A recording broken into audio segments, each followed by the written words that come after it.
காலை மணி 5. அன்று எழுந்ததிலிருந்தே மாலாவிற்கு வயிற்றில் ஒரு சங்கடம். சமையல் வேலைகளை முடித்துவிட்டு குளிக்கச் சென்றாள். அப்பா, இன்று சமையல் நல்லா வந்திருக்கு என்று எண்ணியவாறே அலுவலகம் புறப்பட்டாள். காட்டன் சாரிக்குள் தான் பாதுகாப்பாக இருப்பதாக உணர்ந்தாள். ஸ்கூட்டியில் ஏறி செல்ஃப் ஸ்டார்ட் செய்து புறப்படும் போது காற்றின் அசைவில் சன்சில்க் ஷாம்பூ வாசனை வந்தது. கரெக்ட் டைமில் எந்திரிச்சு, கரெக்ட் டைமில் குளிச்சு, கரெக்ட் டைமில் ஆஃபீஸ் போகிறது ஒரு பெரிய குடுப்பனடி என்று தனக்குள்ளே பேசிக்கொண்டாள் மாலா. மணி 9:30. அலுவலகம் சென்றதும் சுமதி எதிர்பட்டாள். குட் மார்னிங் என்றாள் வசீகர புன்னகையுடன். Good morning.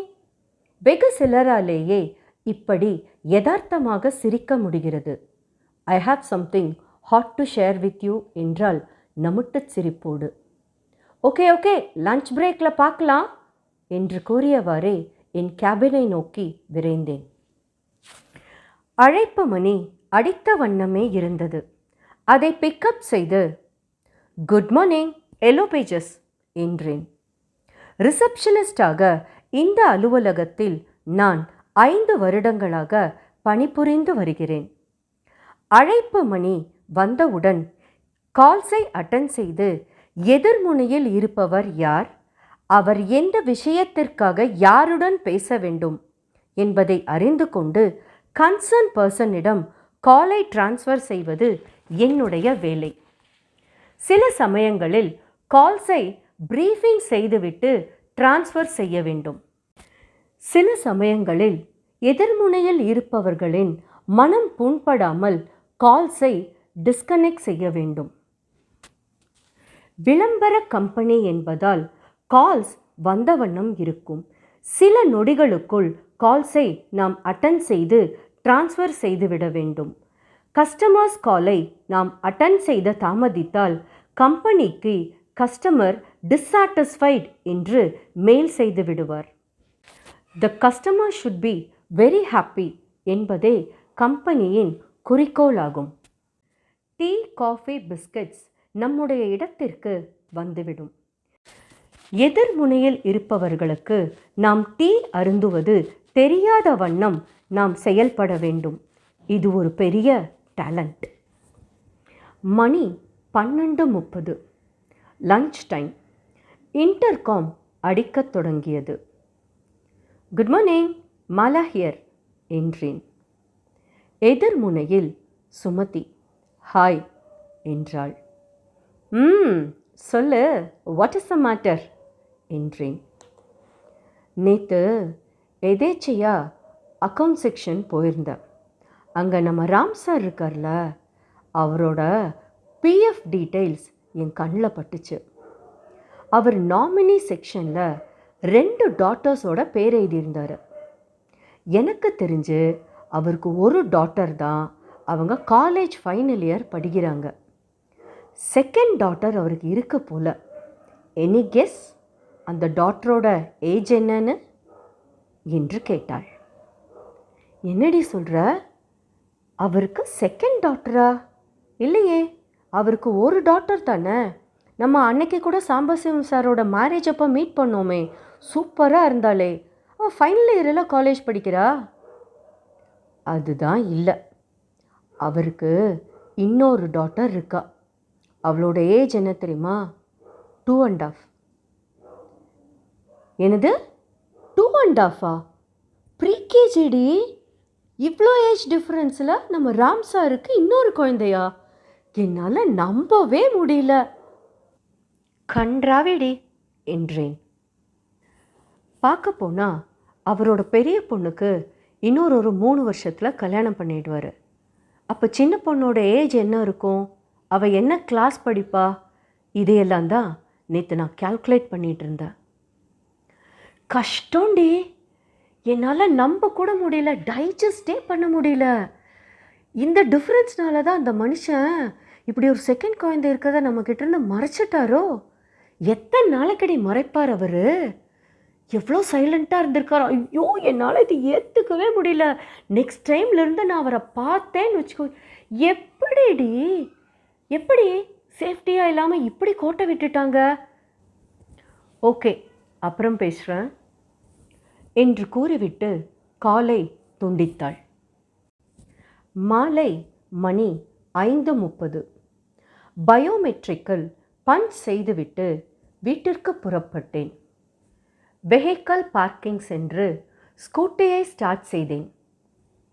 கம்பெனியிலிருந்து மெயின் ரோடுக்கு செல்லும் வழியில் ராம் சார் எதிர்பட்டார். கன்றாவி என்று மனம் கூறியது.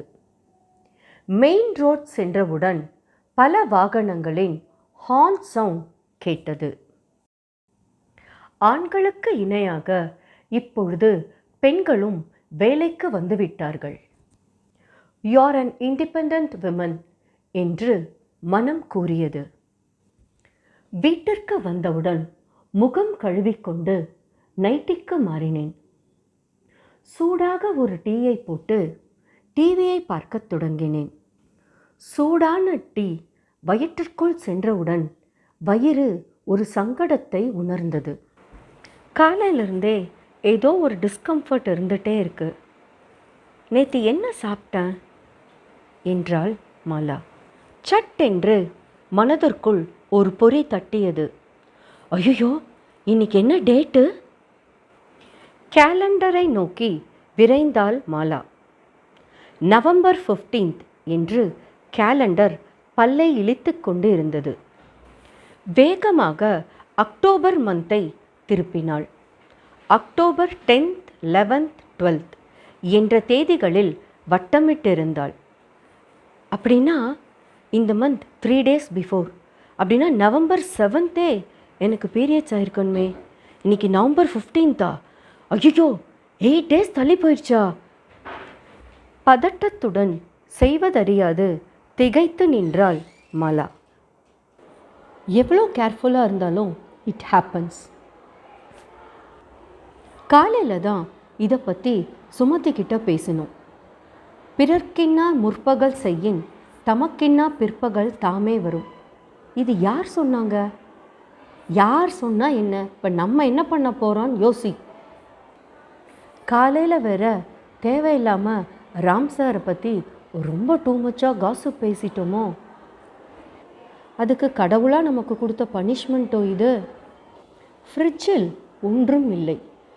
பிக் பாஸ்கெட்டில் ஆர்டர் செய்த 10வது நிமிடம் அழைப்பேசி அடித்தது. மேம், லொக்கேஷன் ரீச் ஆயிட்டேன், மாடிக்கு வரணுமா என்று கேட்டான் அந்த வாலிபன். பேண்ட் ஷர்ட் போட்ட கிருஷ்ண பரமாத்மாவை போல் அவன் எனக்கு காட்சியளித்தான். பப்பாளியில் பாதி, பைனாப்பிளில் பாதி, எள்ளுருண்டையில் பாதி சாப்பிட்டு விட்டு உறங்கச் சென்றேன். தூக்கம் எங்கே வருவது? அதிகாலை மணி 3. புரண்டு படுக்கும்போது வயிறு கனமாக இருப்பதாக உணர்ந்தாள் மாலா. நைட்டியில் சில ஈரப்பதங்களை உணர்ந்தாள். அதேதான், கடவுளே என்னை காப்பாத்தீரு என்று கூறியவாறே டாய்லெட்டுக்குள் விரைந்தாள். எல்லா மாதமும் வருவதுதான். ஆனால் இந்த மாதம் வந்தது மனதில் ஓர் இறுக்கத்தை தவிர்த்தது, மகிழ்ச்சி உண்டாக்கியது. காலை மணி 9:30. பயோமெட்ரிக்கில் பஞ்ச் செய்துவிட்டு என் கேபினை நோக்கி நகர்ந்தேன். சுமதி எதிர்பட்டாள். Good morning. Good morning dear.